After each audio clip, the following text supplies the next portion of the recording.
جن کو جو عالم بنے ہیں اور بڑا کام کر رہے ہیں مختلف اداروں میں جا کے. کتنے میرے شاگرد ہیں جو نیوی میں کمیشن آفیسر گئے ہیں. تو اگر آپ نے اس زمانے میں سائیڈ افیکٹ دیکھنا شروع کر دیے نا تو کسی کام کے نہیں رہو گے. 4 آدمیوں کو لے کے بیٹھ کے بس ان پہ پوری محنت کر کے ان کو آپ ولی اللہ بنا دو گے.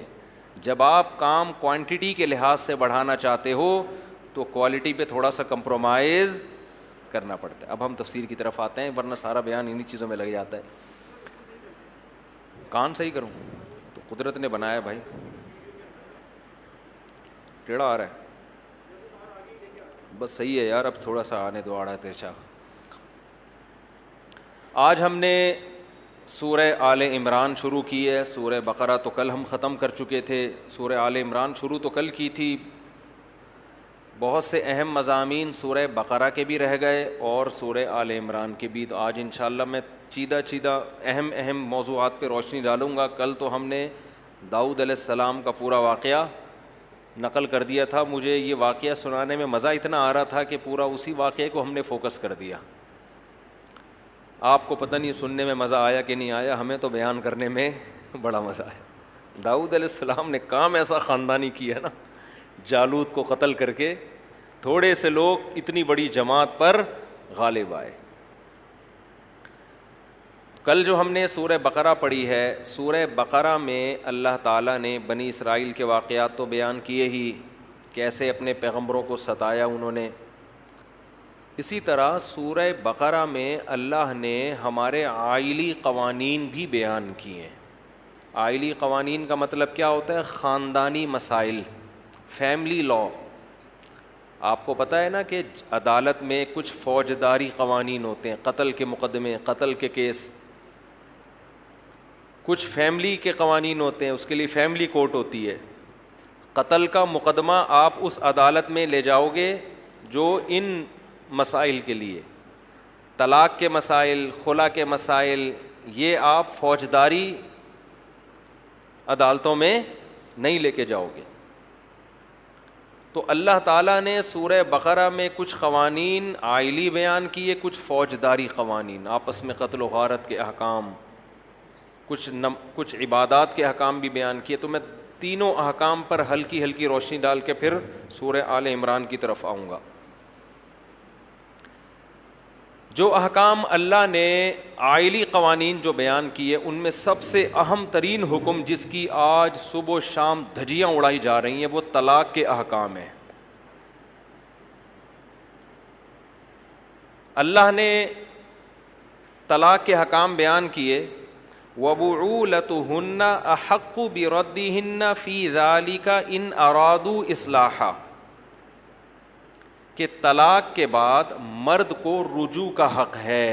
عورت مرد کی پرمیشن کے بغیر کہیں اور شادی نہیں کر سکتی بشرطے کہ 3 طلاقیں نہ ہوں. ایک حکم تو یہ بیان کیا, ایسا نہیں ہو سکتا کہ عورت خود مختار ہے, وہ جب چاہے اپنا نکاح ختم کر دے. آج عدالتوں نے اس حکم کی دھجیاں بولو نا اڑا دی. او یعفو الذی بیدہ عقدۃ النکاح, اللہ فرماتے ہیں کہ نکاح کی جو چابی ہے نا نکاح ختم کرنے کی, وہ کس کے ہاتھ میں ہے؟ مرد کے ہاتھ میں. جج کے ہاتھ میں, پاکستانی کورٹ کے ہاتھ میں نہیں ہے. یہ ایک ایسا حکم ہے جس کا ہمارے کنٹری میں اتنا مذاق اڑایا گیا ہے کہ انتہا ہے, اور اس پر کوئی آواز اٹھانے والا نہیں. اسلامی نظریاتی کونسل نے بھی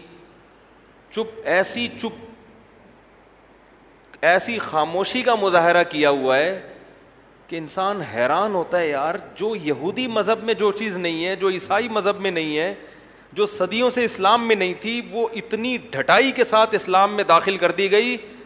اور کیسے اسلامی نظریاتی کونسل بھی خاموش اور ہماری دینی جماعتیں بھی خاموش. نکاح میں داخل ہونے کے لیے عورت کی مرضی ضروری, نکاح سے نکلے گی عورت اپنی مرضی سے, بولو نہیں. اب اس پہ لبرل لوگ اعتراض کرتے ہیں مرد کو اتنے اختیارات کیوں دیے. اس اعتراض کا کیا جواب ہے؟ میں ان جوابات میں ابھی نہیں جاتا. یہ ان لوگوں کے لیے جو اسلام کو مانتے نہیں ہیں. ان اعتراضات کے جوابات انہیں دیے جائیں گے جن کو اسلام سمجھ میں نہیں آتا, جو غیر مسلم ہیں. تو ہم ان سے تو خطاب کر ہی نہیں رہے نا, انہیں تو ہم اور طرح سے سمجھائیں گے.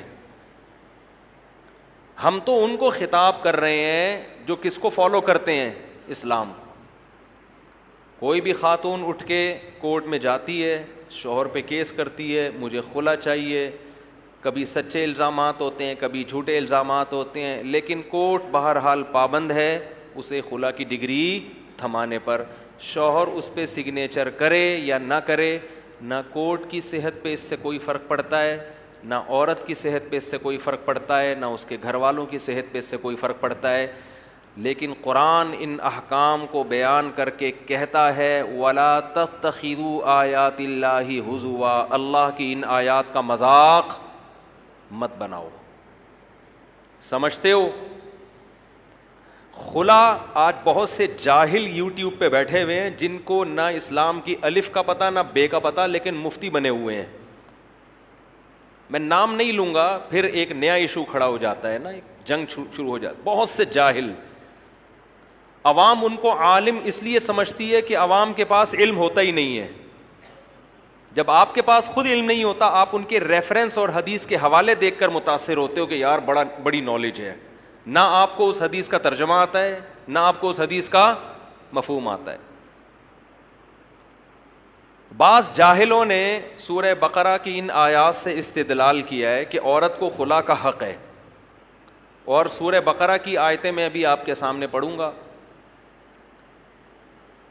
کہ فَإِنْ خِفْتُمْ أَلَّا يُقِيمَا حُدُودَ اللَّهِ, اگر تمہیں خوف ہو کہ میاں بیوی اللہ کی حدود پہ قائم نہیں رہ سکتے, فَلَا جُنَاحَ عَلَيْهِمَا, تو میاں بیوی پر کوئی حرج نہیں ہے, فی ما, اس رقم کے بارے میں, افتدت بھی, جس رقم کو عورت شوہر کو دے کر اپنی جان چھڑا لے. اسے کیا کہا جاتا ہے؟ خلا. اس عمل کو کیا کہا جاتا ہے؟ کہ عورت شوہر کو رقم دے اور اپنی جان چھڑا لے. یہ آیت ہے جس سے یہ کہا جاتا ہے کہ عورت کو بھی خلا کا حق ہے. یہ خوب سمجھ لیں, اس آیت کا مطلب یہ نہیں ہے کہ عورت جب چاہے شوہر کو مہر واپس کر کے اپنی مرضی سے جان چھڑا لے. پوری امت کا اجماع ہے کہ اس میں شوہر کی رضا ضروری ہے. اس کی مرضی کے بغیر وہ رقم دے کے جان نہیں چھڑا سکتی. کیوں؟ فدیے کا لفظ بتا رہا ہے, افتدت بھی, افتدا, یہ فدیہ جب بھی ہوتا ہے نا تو اس میں یہ ایک ایگریمنٹ ہے, اور ایگریمنٹ ہمیشہ دونوں طرف سے ہوتا ہے. تو یہ جو کہا جاتا ہے کہ اسلام میں عورت کو خلا کا حق ہے, اس کا مطلب کیا ہے؟ اس کا مطلب یہ کہ عورت کو یہ حق حاصل ہے کہ اگر وہ شوہر کے ساتھ نہیں رہنا چاہتی, وہ سمجھتی ہے میرے ساتھ ظلم زیادتی ہو رہا ہے, میرے ساتھ ظلم زیادتی ہو رہی ہے, تو اگر وہ شوہر کو مہر واپس کر کے اس سے ڈیورس کا مطالبہ کر لے تو اس مطالبہ کرنے میں کوئی گناہ نہیں ہے. یہ مطلب ہے قرآن کی آیت کا. اور مرد کے لیے بھی جائز ہے کہ وہ مہر واپس لے کے اس کو ڈیورس دے دے یا خلا کے پیپر پہ سائن کر دے. اس صورت میں مرد کو بھی کوئی گناہ نہیں ملے گا. یہ اصل میں یہ بتایا جا رہا ہے کہ بعض مذاہب میں عورت کی طرف سے طلاق کے مطالبے کو بہت برا سمجھا جاتا تھا. عورت مطالبہ کرے, مہر واپس کرے, شوہر ڈیورس دے دے, اس کو بہت برا سمجھا جاتا تھا. بہت سے مذاہب میں یہ ہے کہ جب ایک دفعہ شادی ہو گئی تو اب یہ ایلفی کی طرح جڑ گئے ہیں, انہیں دنیا کی کوئی طاقت ایک دوسرے سے جدا نہیں کر سکتی. تو قرآن نے اس کانسیپٹ کو ختم کیا ہے کہ بھائی اگر اللہ کی حدود پر قائم نہیں رہ سکتے, محبت سے, تمیز سے زندگی نہیں گزار سکتے, تو عورت یہ کہے کہ بھائی تم نے جو میرے اوپر خرچہ کیا تھا مہر کی صورت میں, یہ اللہ کا واسطہ واپس لے لو اور میری جان چھوڑ دو. ایسی صورت میں عورت کو مطالبے کا گناہ نہیں ملے گا. شوہر جان چھوڑ دے گا, اس کو بھی گناہ نہیں ملے گا. یہ مطلب نہیں ہے کہ عورت پیسے دے اور جج خلا کی ڈگری تھما دے. یہ کسی کے نزدیک اس آیت کا یہ مطلب نہیں ہے. سمجھ رہے ہیں کہ نہیں سمجھ رہے ہیں؟ تو آپ فیصلہ کرو, ہم مسلمان ہیں یا ہندو ہیں. ہم ایتھیسٹ ہیں, ملحد ہیں, کیا ہیں آپ؟ آج خواتین نے ایک مذاق بنا لیا اس کو. بھائی میں چیخ چیخ کے تھک گیا ہوں, بول بول کے تھک گیا ہوں ممبر سے. نہ کلپ وائرل ہوتا ہے اس طرح کا, نہ پتہ نہیں وہ کدھر دب جاتا ہے, نہ کوئی سن رہا ہے. جب مسئلہ ہوا گئے عدالت, کھلا لے کے نکل لیے. سمجھتے ہیں پہلی بات, اور یہ ہوائی باتیں نہیں ہیں, پوری امت کا اجماع ہے, اور اس اجماع کی دلیل صحیح بخاری کی حدیث ہے. صحیح بخاری میں ہے اول خلع فی الاسلام, اسلام میں سب سے پہلے خلا کا واقعہ. اس آیت پر نبی نے عمل کر کے دکھایا. سب سے پہلے کیسے عمل کیا؟ حضرت جمیلہ بنت ثابت رضی اللہ عنہا, بخاری کی حدیث ہے, وہ رسول اللہ صلی اللہ علیہ وسلم کے پاس آئیں. بعض لوگ کہتے ہیں آپ حوالے نمبر پیش نہیں کرتے. بھائی آپ یہ حدیث گوگل پہ ڈالو, نمبر آ جائے گا. میں اب نمبروں میں ٹائم کیوں اپنا لگاؤں میں, جب مجھے پوری حدیثیں ویسے ہی یاد ہیں. اگر آپ کو کسی حدیث پر اشکال ہو, آپ چیلنج کر دو کہ یہ مفتی صاحب نے غلط حدیث سنائی ہے, ایسی کوئی حدیث نہیں ہے. آپ چیلنج تو کرو نا, پھر میں پیش کروں گا. جب ایک آدمی کسی پہ دعویٰ کر رہا ہے اور سامنے والا اس دعوے کو مان لے, تو پھر عدالت مانگے گی گواہ. آپ انکار کرو, ہم پیش کریں گے انشاءاللہ. کیونکہ ہمارے تو دن بھر میں بہت سارے ٹاپک ہیں, ایک چیز پہ تھوڑی بات کرنی ہوتی ہم نے. تو بخاری کی حدیث ہے, رسول اللہ صلی اللہ علیہ وسلم کے پاس حضرت جمیلہ بنت ثابت آئیں. عرض کیا, یا رسول اللہ, میری شادی ہوئی ہے, بی من الجمال ما ترا, آپ جانتے ہیں میں کس قدر خوبصورت اور حسین عورت ہوں, لیکن میرے شوہر, سوری جمیلہ بنت ثابت نہیں, حضرت جمیلہ تھیں, ان کے والد کا نام اس وقت ذہن سے نکل گیا میرے. ان کے شوہر تھے ثابت الانصاری. میرے شوہر جو ثابت ہیں, جب میری شادی ہوئی ان سے, تو وہ قد کے لحاظ سے انتہائی چھوٹے, رنگ کے لحاظ سے انتہائی سیاہ, اور پھر قسم اٹھا کے کہنے لگی, اللہ کی قسم مجھے ان کے دینداری اور اخلاق پر کوئی اعتراض نہیں ہے, لیکن میں انتہائی خوبصورت عورت, اور میرے شوہر صورت کے لحاظ سے مجھ سے بالکل بھی میچ نہیں کرتے. بغیر دیکھے نکاح ہو گیا, اب ہو گیا, غلطی ہو گئی ان سے, اور میں ایک دن بھی ان کے ساتھ گزارا نہیں کر سکتی. اور پھر آپ نے فرمایا, اکرہ الکفر فی الاسلام, میں اسلام میں کفر کو پسند نہیں کرتی. یعنی میں ہوں مسلم, مگر شوہر کے ساتھ میرا سلوک ایسا ہو جو کسی مسلمان پہ زیب نہیں کرتا, یہ بات میں پسند نہیں کرتی. مجھے شوہر ایسا چاہیے جس سے مجھے محبت ہو. اب یہ مطالبہ معقول تھا, ٹھیک ہے بھائی, دیکھنا چاہیے تھا پہلے شادی سے پہلے, لیکن ایک غلطی ہو گئی. اب یہ تو نہیں کہ اس غلطی کو قیامت تک اب ایسے ہی, اب یہاں قرآن کی جو آیت ہے نا کہ اب دونوں اللہ کی حدود پر قائم, بولو, نہیں رہ سکتے. بہت بالکل بے جوڑ نکاح ہوا.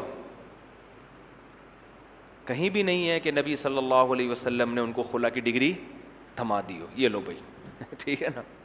ان کے شوہر کو آپ نے بلایا اور ان سے فرمایا, طلقھا, ان کو طلاق دے دو, یہ تمہارے ساتھ رہنا نہیں چاہتی, اور جو مہر میں تم نے باغ دیا ہے وہ باغ واپس لے لو. ان صحابی نے اپنی زوجہ کو طلاق دے دی. تو انہوں نے طلاق دی ہے جس کی بیس پر ان کا نکاح ختم ہوا ہے. کورٹ کی یہ ذمہ داری ہے کہ اگر کوئی عورت معقول عذر پیش کرتی ہے کہ میں شوہر کے ساتھ نہیں رہ, عذر بھی معقول ہونا چاہیے. اب مثال کے طور پر 10 سال کے بعد ایک عورت آ کے شوہر سے عدالت میں کہتی, میرا میاں مجھے بالکل بھی پسند نہیں آیا, شکل بالکل بھی اچھی نہیں ہے. یہ معقول ہوگا, نامعقول ہوگا؟ یہ تو نامعقول ہے. پہلی رات ہی کو وہ آ گئی نبی کے پاس, پہلی دفعہ دیکھا, تو یہ ہو سکتا ہے نا انسان سے. اس کے باوجود نبی صلی اللہ علیہ وسلم جو امت کے ولی بھی تھے, قاضی بھی تھے, جج بھی تھے, تمام اختیارات تھے, آپ نے خود سے طلاق نامہ جاری نہیں کیا. ان کے شوہر کو کہا کہ طلاق دے دو. اور پوری امت کا اجماع ہے, یہ جو نبی نے ان کے شوہر کو آرڈر دیا, یہ مستحب استحباب کا کا تھا, یہ وجوبی حکم نہیں تھا, کیونکہ ڈیورس کا حق کس کے پاس ہے؟ شوہر کے پاس. تو یہ واجبی حکم نہیں تھا, یہ استحبابی حکم ہے کہ ایسے موقع پہ مشورہ یہی دینا چاہیے, بھائی جب تیری وائف تیرے ساتھ نہیں رہنا چاہتی تو ایک نیند کی گولی آتی ہے, ملینیم 5 کہلاتی ہے میرا خیال ہے بھائی, ایسا ہی ہے نا. تو جب وائف نہیں رہنا چاہتی تو ملینیم 5 کھانی پڑتی ہے, پھر آدمی کو نا بے سکونی کی زندگی ہوتی ہے. مجھے پوری گولی کا نام یاد نہیں ہے صحیح طرح. تو ایسے موقع پہ مشورہ مرد کو یہی دیا جاتا ہے کہ فلا جناح علیہما, قرآن کے الفاظ ہیں, دونوں پر کوئی گناہ نہیں ہے. بھائی مرد کا خرچہ ہو گیا, پورا باغ انہوں نے مہر میں دیا ہے, وہ واپس لو اور ان کو فارغ کرو. تو یہ کر دے تو بہت اچھی بات ہے, نہیں کرے تو کسی کا باپ بھی اس سے نہیں چھڑوا سکتا. سمجھتے ہو؟ تو قرآن یہ حکام بیان کر کے کہتا ہے اللہ کی آیات کا مذاق مت بناؤ. اور قرآن ایک اور بات کرتا ہے وَاذْكُرُوا نِعْمَةَ اللَّهِ عَلَيْكُمْ, اللہ کی نعمت یاد کرو. وَمَا أَنزَلَ عَلَيْكُمْ مِنَ الْكِتَابِ وَالْحِكْمَةِ, اللہ نے تم پر کتاب اور حکمت کی باتیں نازل کی ہیں, تمہیں خود احکام بیان کر دیے. خدا خود تمہارے لیے احکام بیان کر رہا ہے تو کتنی بڑی ناشکری ہوگی کہ اس خدا کے حکم کو چھوڑ کر تم کس کے پاس جا رہے ہو؟ انسانوں کے بنائے ہوئے قوانین کو فالو کر رہے ہو. یہ آپشن دنیا میں کسی قوم کے پاس نہیں ہے, یہ نعمت کسی قوم, انگریز کے پاس خدائی احکام نہیں ہے, انگریز کے پاس نہیں ہے. تورات کیا ہے, انجیل کیا ہے, اس کو نہیں پتا بیچارے کو. ہندو کے پاس نہیں ہے, سکھوں کے پاس نہیں ہے. اللہ کہہ رہے تمہارے پاس تو قرآن میں حکام لکھے ہوئے ہیں, ان احکام کو چھوڑو گے تو یہ خدا کے حکم کی ناشکری ہوگی, خدا کی نعمت کی ناشکری ہوگی. سمجھتے ہو؟ ایک بات تو یہ ہو گئی. ایک اور بات اس میں, پھر میں آگے چلتا ہوں. چند صورتیں ایسی ہیں جس میں عدالت طلاق دے سکتی ہے. اس کو طلاق نہیں کہتے, اس کو کہتے ہیں فسخ نکاح. نکاح کو کیا کر سکتی ہے؟ فسخ.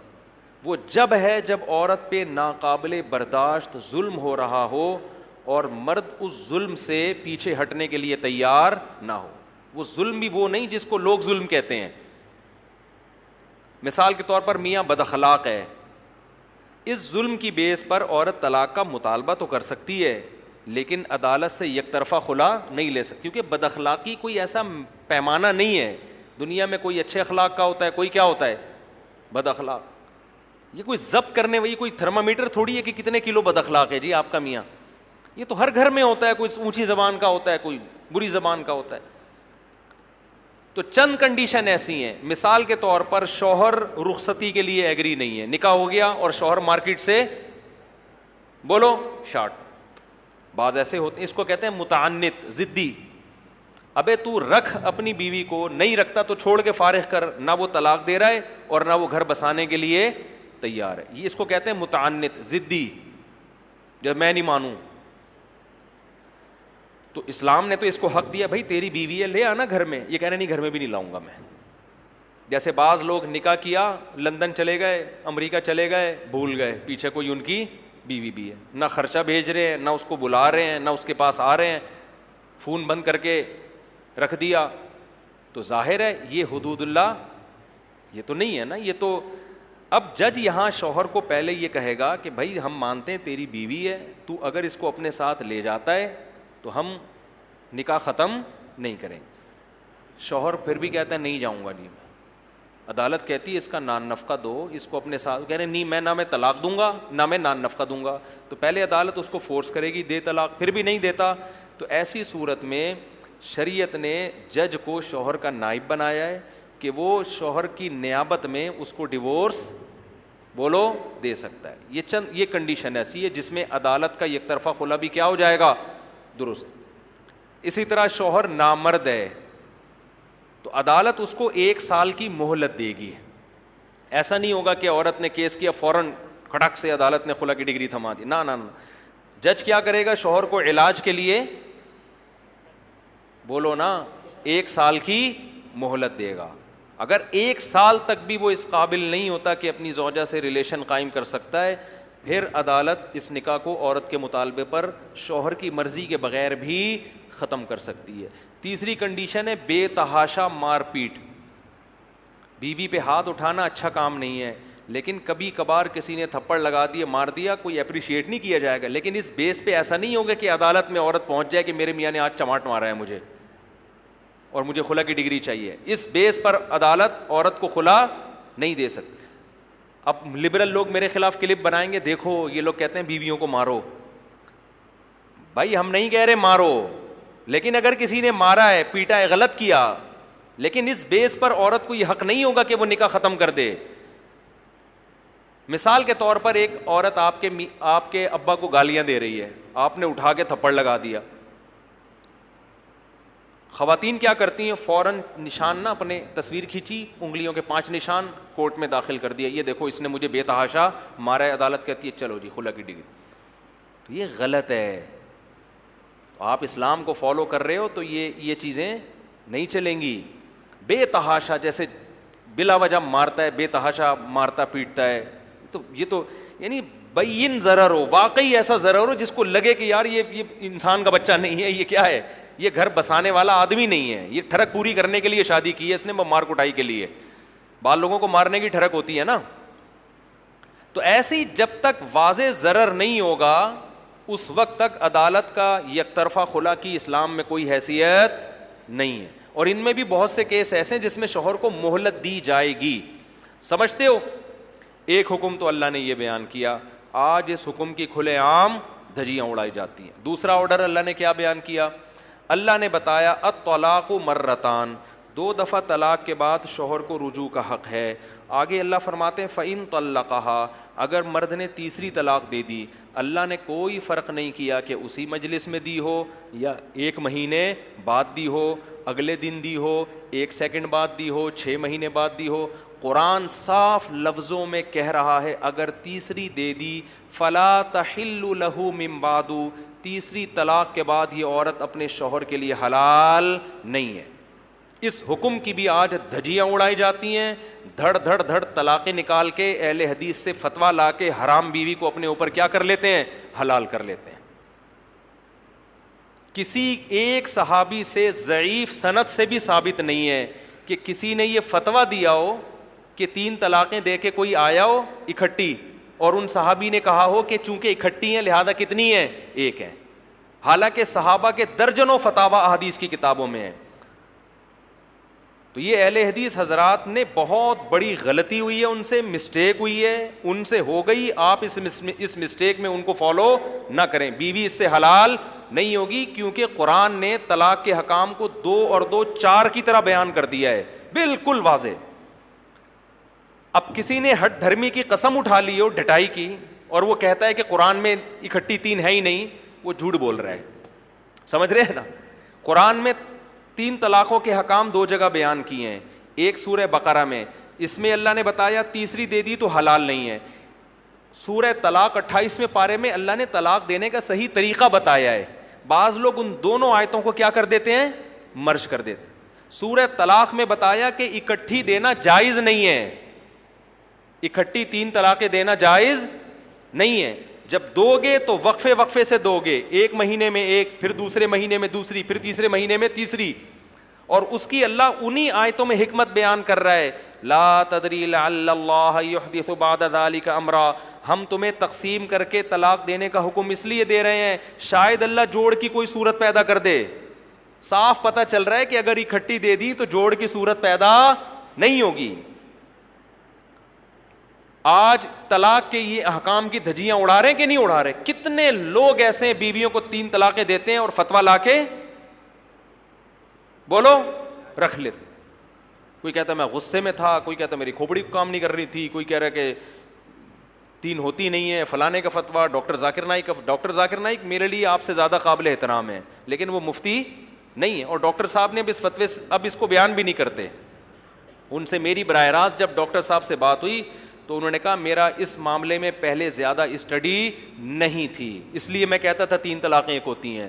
اب میں نے جب اسٹڈی کی ہے تو ان کی رائے کیا ہوئی مجھے نہیں پتا, لیکن پہلی والی رائے ان کی بہرحال وہ والا موقف اب ان کا نہیں ہے, اسی وجہ سے اب وہ یہ مسئلہ بیان بھی نہیں کرتے. سمجھتے ہو؟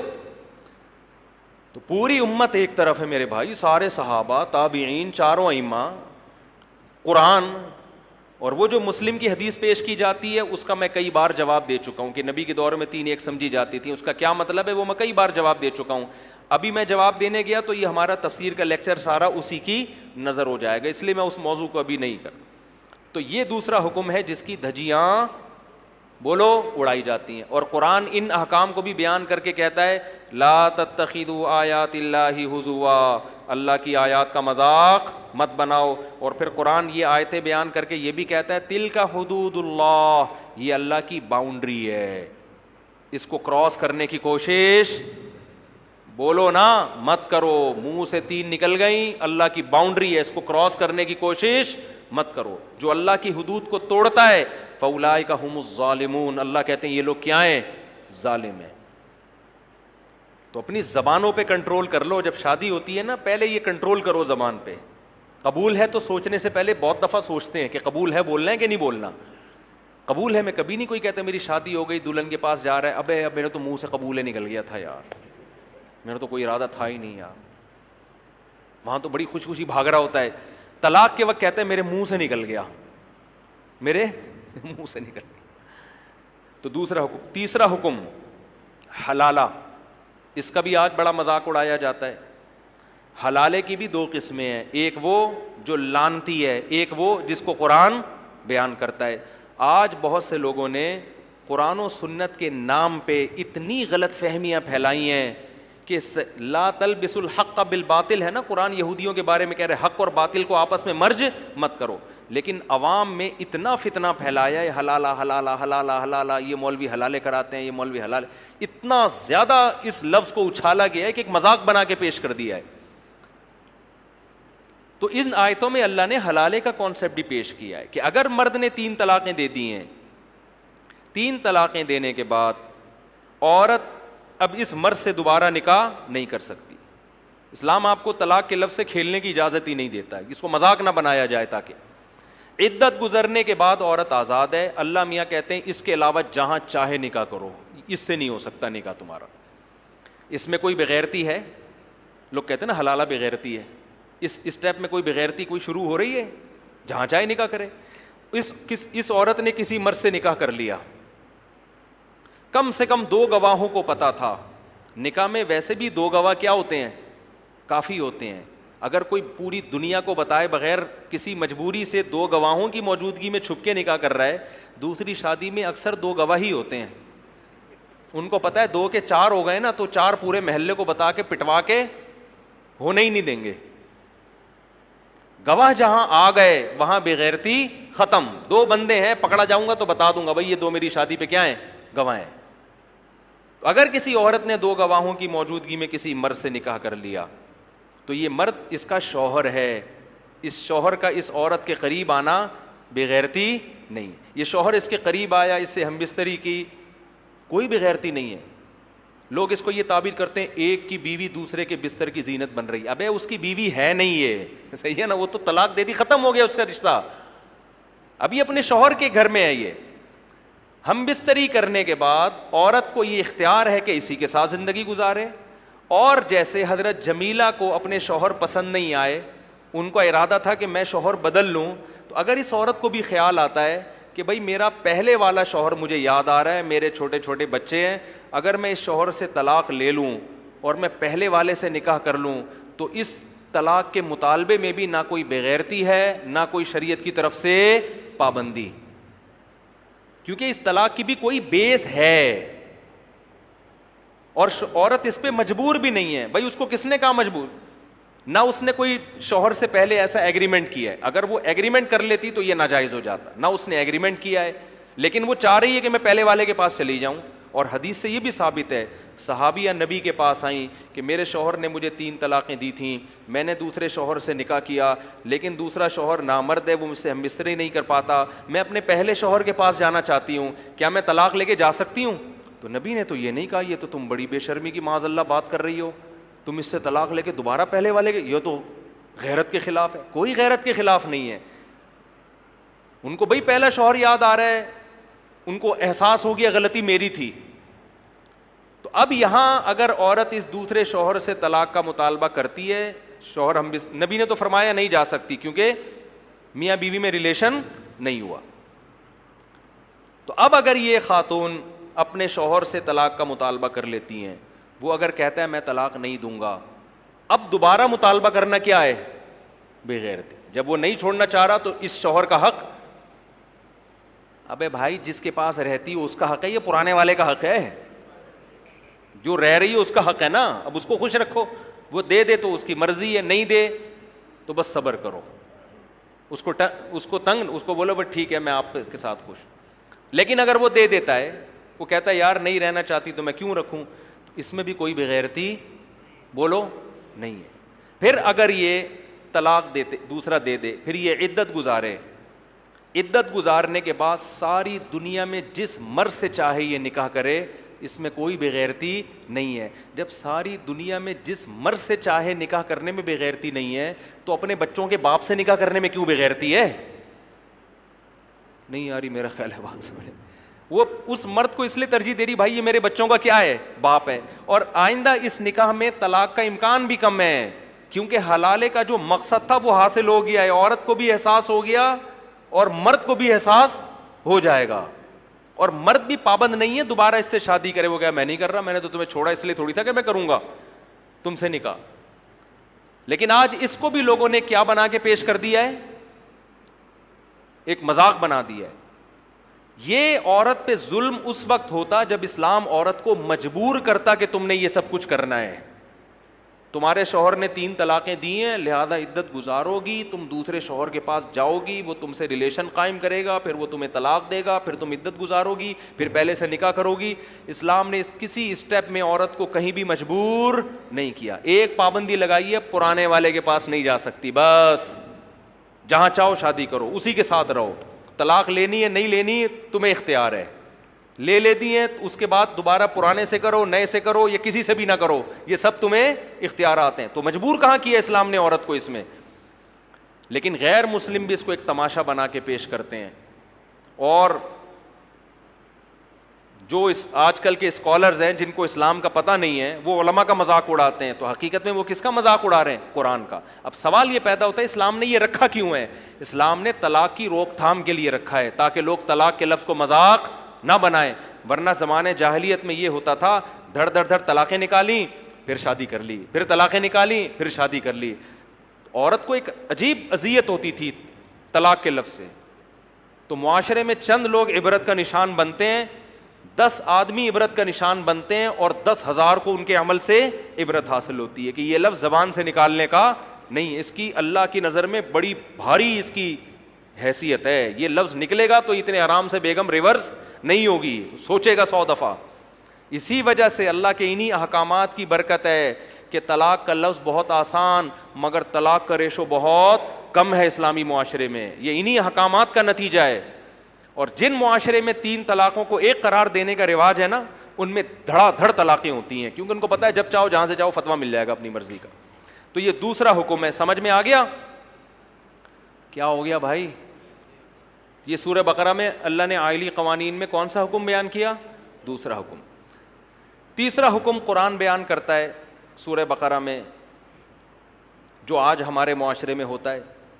قرآن کہہ رہا ہے کہ طلاق کے بعد لا تضار والدۃ بولدہا ولا مولود لہ بولدہ, بچے کی وجہ سے نہ بچے کے باپ کو نقصان پہنچایا جائے گا نہ بچے کی ماں کو.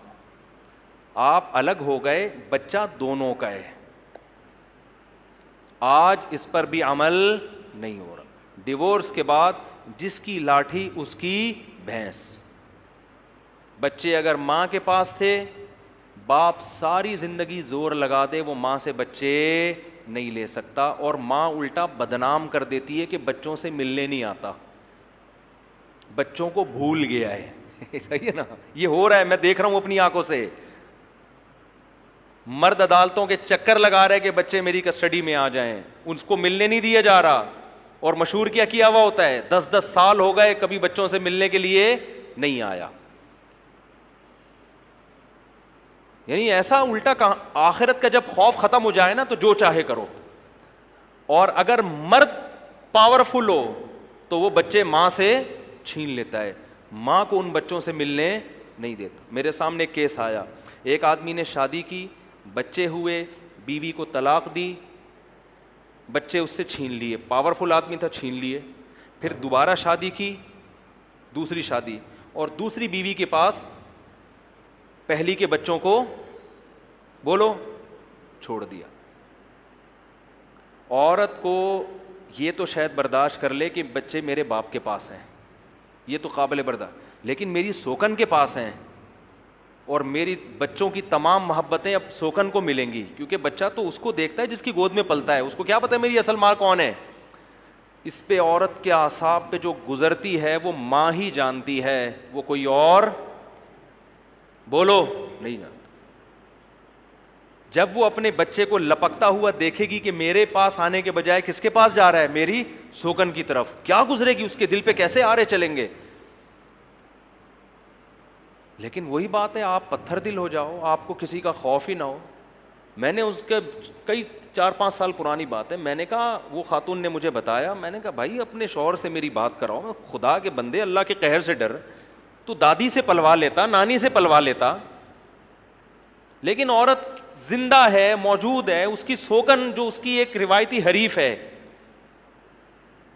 کیونکہ بچہ جو ہے نا جس کی گود میں پلتا ہے اسی کو اپنی ماں سمجھتا ہے, وہ اپنی اوریجنل ماں کو ماں تھوڑی کہے گا. عورت پہ آرے چلیں گے اس کے دل پہ, میرے جگر کا ٹکڑا ہے, مگر میں جب بلاتی ہوں تو نہیں آتا, میری سوکن بلاتی ہے تو اس کی گود میں جاتا ہے, کیا گزرے گی اس کے دل پہ. یہ کیوں ہمارے معاشرے میں ہو رہا ہے؟ اس لیے کہ یونیورسٹیوں میں فزکس پڑھائی جا رہی ہے, یونیورسٹی میں بایولوجی پڑھائی جا رہی ہے, یونیورسٹی میں میتھ پڑھایا جا رہا ہے, یونیورسٹیوں میں اسلام نہیں پڑھائے. اور اسلامیات جو پڑھائی جا رہی ہے وہ ایسی ہے, اس میں پڑوسیوں کے حقوق اور 2-4 جو ہے وہ چپل سیدھے کرنے کا ثواب, 1-2 مسواک کے ثواب, اور ربنا آتنا فی الدنیا, یہ دعائیں بس. اور ڈھنگ کی اسلامیات ہے وہ ہے ہی نہیں. ہاں قرآن کیا کہتا ہے کہ نہ میاں بیوی علیحدگی کے بعد نہ تو بچوں کی وجہ سے باپ کو نقصان پہنچاؤ اور نہ ماں کو. کیسے نقصان؟ 2 طرح سے. ایک نقصان تو یہ ہوتا ہے کہ ملنے سے روک دیا گیا. آج جب ڈیورس ہوتی ہے, عورت کی کسٹڈی میں بچے ہوتے ہیں, باپ عدالت میں کیس کرتا ہے, 6 مہینے بعد جا کے تو نوٹس وصول ہوتا ہے. 6 مہینے, 9 مہینے, 10 مہینے, 12 مہینے باپ بچوں کو دیکھ ہی نہیں سکتا. اس کے بعد کہیں جا کے نوٹس ملا, اور وہ پہلے تو ٹوپی کراتے رہتے ہیں لڑکی والے, پھر عدالت کے کٹہرے میں اپنے بچوں سے جا کے مل رہا ہوتا ہے. باپ کے دل پہ آرے چلتے ہیں.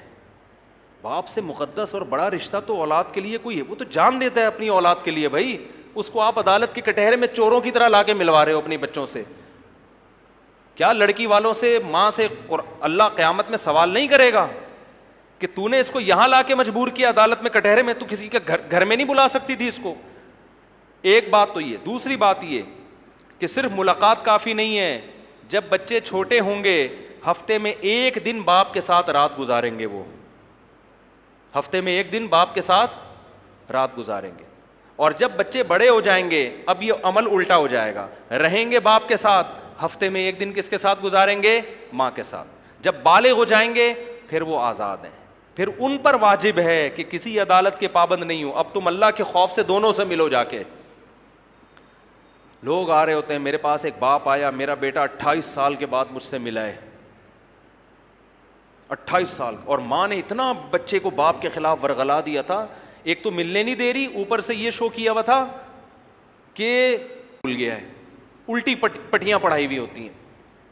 ہمارے سامنے تو بہت کیسز آتے ہیں نا, کھلا ہوا 3 سال ہو گئے ملے نہیں. میرے سامنے جب میاں بیوی دونوں کو ہم نے بلایا بٹھا کے, تو باپ بچوں کو دیکھ کے لپٹ گیا ان سے, کہہ رہا 3 سال بعد میں نے اپنی بیٹیوں کو دیکھا ہے, اور بیٹیاں اس سے دور بھاگ رہی ہیں. ماں نے بیٹیوں کے دل میں باپ کے خلاف اتنا زہر ڈال دیا تھا کہ بیٹیاں باپ کو دیکھنا پسند نہیں کر رہی. کوئی بات نہیں, کر لو بھائی اس دنیا میں جو کر سکتے ہو. اللہ نے جہنم کی آگ ویسے ہی تھوڑی بنائی ہے, ٹھیک ہے نا. ہمیں ترس باپ پہ نہیں آ رہا تھا, ہمیں ترس کس پہ آ رہا تھا؟ ماں پہ, کہ تو نے اپنے لیے جہنم کی آگ خریدی. اور بعض دفعہ یہ کام الٹا ہوتا ہے, باپ یہ ظلم کر رہا ہوتا ہے, جیسے اس نے کیا, بچے ماں سے چھین کے کس کو دے دیے؟ سوکن کے حوالے کر دیے. اب وہ بچے اس کو جانتے ہیں, اس کو جانتے ہی نہیں. تو بھی اپنے لیے جہنم کی آگ تیار کر رہا ہے. قرآن نے حکام بیان کر دیے کہ کسی کی وجہ سے کسی کو نقصان نہ ہو.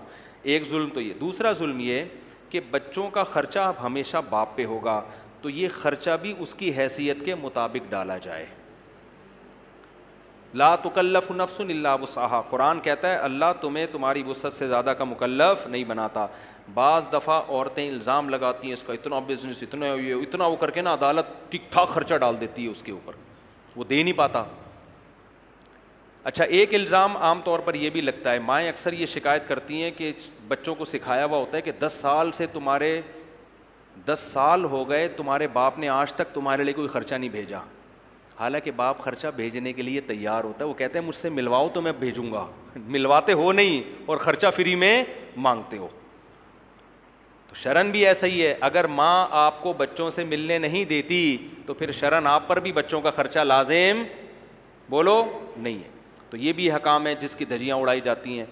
اور آگے چلتے ہیں, بس جلدی جلدی میں حکام بیان کر کے ختم کرتا ہوں, بات بیان بہت لمبا ہو جاتا ہے پھر. اور اللہ نے کیا احکام بیان کیے, پھر آگے سورہ آل عمران ہے. سورہ بقرہ میں پھر اللہ نے مالی معاملات کو لکھنے کا حکم دیا کہ مالی لین دین آپس میں لکھت پڑھت کیا کرو, ہوائی نہ کیا کرو. ابھی کچھ دن پہلے کیس سامنے آیا, ایک صاحب نے 1 کروڑ روپے کا پلاٹ خریدا, 1 کروڑ بھی بلکہ 2-3 کروڑ کا, اسٹیٹ ایجنٹ کو پیسے دیے, لکھت پڑھت ہوئی نہیں, رات کو ہارٹ اٹیک ہوا, اسٹیٹ ایجنٹ کا انتقال ہو گیا. اگلے دن یہ گیا ہے بھائی میرے پیسے, انہوں نے کہا کون سے پیسے, کیڑی دیکھ کون سے پیسے, کوئی ثبوت ہی نہیں ہے.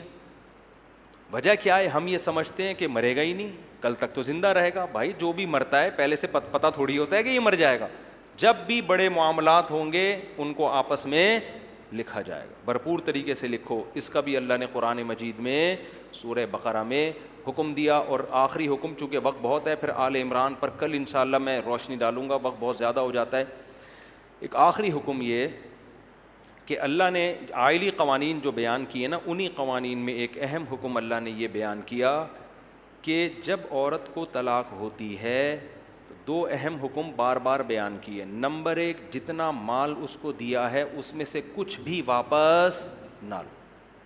طلاق کے بعد نا جہیز پہ پھڈے چل رہے ہوتے ہیں عدالتوں میں, کورٹ میں, مرد چاہتا ہے یہ سارا جہیز بھی میں اپنے پاس رکھوں, تو یہ بھی حرام ہے. اللہ فرماتے ہیں لا تأخذوا منہ شیئا, 1 کوڑی بھی اس سے واپس بولو مت لو. دوسری بات یہ لا تعضلوہن ان ینکحن ازواجہن, طلاق ہو گئی, عورت بیوہ ہو گئی, عدت کے بعد کہیں بھی نکاح کرنا چاہتی ہے اسے ہرگز بولو مت رو. یہ بھی ہمارے معاشرے میں جہالت ہے. ماں باپ اپنی بیٹی کو شادی نہیں کرنے دیتے, تمہارے چھوٹے چھوٹے بچے ہیں, تمہیں شادی کرنے کی کیا ضرورت, تم اپنی عمر دیکھو, اس عمر میں شادی کرتے ہوئے تمہیں شرم نہیں آتی, تمہارے تو بچوں کی شادیوں کی عمریں, اب اپنی فکر چھوڑو بچوں کی کرو. یہ ساری جہالت کی باتیں ہیں, جس کا جو جاہلیت کے نعرے ہیں, جس کا اسلام نے گلا گھونٹ دیا. اللہ واضح طور پر کہتے ہیں کہ بیوہ ہو جاتی ہے, طلاق ہو جاتی ہے, کسی بھی عمر میں نکاح کرنا چاہتی ہے, اور صرف نکاح سے نہیں, ان ینکحن ازواجہن, جس سے چاہ رہی ہے اس سے بھی مت روکو. نہیں آ رہی بات. بعض علاقوں میں کہتی ہے جیسے عورت بیوہ ہو گئی نا تو شادی تو نہیں کرنے دیں گے, کرنا ہے تو ہمارے ہی خاندان میں کرو, خاندان سے باہر نہیں آنے دیں گے. اللہ کہتے ہیں نا نا نا نا, جہاں یہ چاہے گی وہاں کرے گی. میں کئی نکاح پڑھا چکا ہوں, 45 سال کی عورتیں, ابھی کچھ دن پہلے 50 سال کی خاتون آئیں, چھپ کے نکاح کر رہی ہوتی ہیں بندے سے. میں کبھی بھی 20-25 سال کی عمر کی لڑکی کا چھپ کے نکاح نہیں کرواتا. کبھی بھی آئی نا کوئی 20 سال کی بھاگ کے آئے گھر سے, میں کہا ہم نہیں کیے, ابا کو بلاؤ. لیکن کوئی 45-50 کی آ رہی ہو نا, اس کا کرا دیتا ہوں میں. ٹھیک ہے نا, 45-50 کی اوپر کیوں؟ 20-22 سال کی لڑکی, اس کے جذبات سے لڑکا کھیل سکتا ہے, اس کو الو بنا سکتا ہے. کیونکہ عام طور پہ گھر والے شادی کرنے کے لیے ایگری ہوتے ہیں, بچی کہیں غلط اس میں پڑ جاتی ہے. ہمیشہ ایسا نہیں ہوتا, بعض دفعہ ہوتا. 40 سال 45 سال کی عورت کے ساتھ مجبوری ہے کہ اس کو لوگ شادی کرنے دیتے نہیں ہیں, وہ مجبور ہے وہ چھپ کے نکاح کرنے پر. ابھی ہم نے پڑھایا ہے نکاح, ابھی 3-4 دن پرانی بات ہے, وہ بھی میرا خیال ہے 45-50 سال کی خاتون تھی, میاں بندہ بھی 50-55 سال کا, ان خاتون کے بچے بھی بڑے تھے. نکاح کیا انہوں نے, ہم نے پڑھا دی, ہم نے کہا ہم پڑھائیں گے, ہم بیٹھے ہوئے اس کام کے لیے. کیوں چھپ کے کر رہی ہیں؟ لوگ کہیں گے غلط کام ہے جو چھپ کے کر رہی ہو. غلط نہیں ہے, کام صحیح ہے, لوگ غلط سمجھ رہے ہیں. اس کے گھر والے نہیں کرنے دے رہے تھے اس کو شادی, ابا منع کر رہے ہیں, ماں منع کر رہی ہے, رشتہ دار منع کر رہے ہیں, اس عمر میں تمہیں شرم نہیں آتی. بھائی مسلمان ہو یا ہندو ہو, فیصلہ کر لو. قرآن میں صاف طور پہ اللہ نے کہہ دیا طلاق یا بیوہ کے بعد تمہیں یہ اتھارٹی بالکل بھی نہیں ہے کہ اس کو نکاح سے روکو, یہ بھی اتھارٹی نہیں ہے. جہاں نکاح چاہتی ہے وہاں دو الگ الگ حکم ہیں.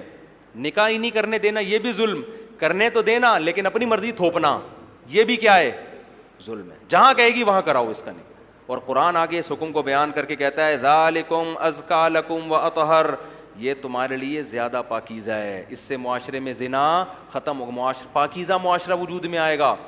لوگ کہتے ہیں بھائی اس کو کوئی برائی کا خطرہ تھوڑی ہے, اب اتنے بچوں کی ماں ہو کے یہ کیا, اس کو کیا ضرورت ہے. او بھائی وہ اس کے وہ جانتی ہے, جس کو بھوک لگتی ہے اس کو پتہ ہوتا ہے مجھے روٹی کی ضرورت ہے یا نہیں, آپ تھوڑی ہو, یہ تو نیچرل ہے, تو کرنے دو اس کو. تو یہ سارے احکام میں نے اور آپ نے سیکھنے اور معاشرے میں ان کو بولو فروغ دینا.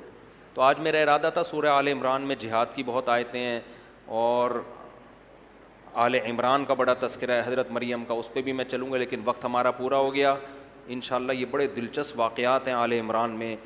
عیسائیوں کا ایک وفد آیا تھا نبی صلی اللہ علیہ وسلم کے پاس, اس پہ سورہ آل عمران نازل ہوئے اور ایسا زبردست طریقے سے عیسائیوں سے مناظرہ کیا گیا, ان کو بتایا گیا کہ پھر مباہلے کا چیلنج دیا گیا ان کو. تو انشاءاللہ یہ پہلے زمانے میں ہم ڈرامہ دیکھتے تھے نا, تو ڈرامے کا اینڈ ایسا ہوتا تھا کہ اگلی کس کا انتظار ہوتا تھا. تو ہمارا اینڈ ایسا ہوتا نہیں. اب میں کوشش کر رہا ہوں تکلف کر کے ایسا اینڈ کر دوں کہ آپ لوگ کو کل میں دلچسپی رہے. وہ ایک ڈرامہ آیا کرتا تھا, ہم نے توبہ کر لی تھی, اب نہیں دیکھتے الحمدللہ. وہ ایک ڈرامہ آیا کرتا تھا, غالباً آخری چٹان نام تھا شاید اس کا, تاریخی ڈرامہ تھا. اس میں بدر بن مغیرہ ایک کردار تھا نا, بڑا ہیرو گزرا ہے مسلمانوں کا. تو اس کو دکھایا کہ اب وہی ہیرو تھا جو اسی کی وجہ سے ہم جیسے ارطغرلی اگر شارٹ ہو جائے ڈرامے سے تو کیا دیکھیں گے لوگ. ایک آدمی نے کہا مجھے مفتی صاحب یہ ارطغرل کی وجہ سے لوگ ڈرامہ نہیں دیکھتے, یہ حلیمہ کی وجہ سے دیکھ رہے ہوتے ہیں. آپ پتہ نہیں کس خوش فہمی میں ہیں. اچھا, تو اس میں دکھایا کہ بدر بن مغیرہ کے قتل کا فیصلہ کر دیا نا خلیفہ نے. اب ہم تو بچے تھے بیٹھے رو رہے تھے, یار یہ بندہ ہی قتل ہو گیا تو یہ ڈرامے میں بچے گا کیا. تو دکھایا کہ اس کو پھانسی گھاٹ پہ لٹایا گیا اور جلاد کو حکم دیا گیا کہ اس کا تلوار سے سر اڑاؤ. جلاد نے ایسے کیا اور ابھی گردن کے قریب تلوار آئی ہے, دی اینڈ. ہم منتیں مان رہے ہیں, دعائیں مانگ رہے ہیں, اللہ اس کو بچا لے, اللہ بچا لے, اور اب یار ہم نے کہا کیسے ٹائم پہ اینڈ کیا ہے کم وقتوں. تو اب آپ بتاؤ پورا ہفتہ پھر نا ہم 1 گھنٹہ پہلے سے ٹی وی کے آگے بیٹھ گئے کہ یار یہ گردن کٹے گی کہ نہیں کٹے.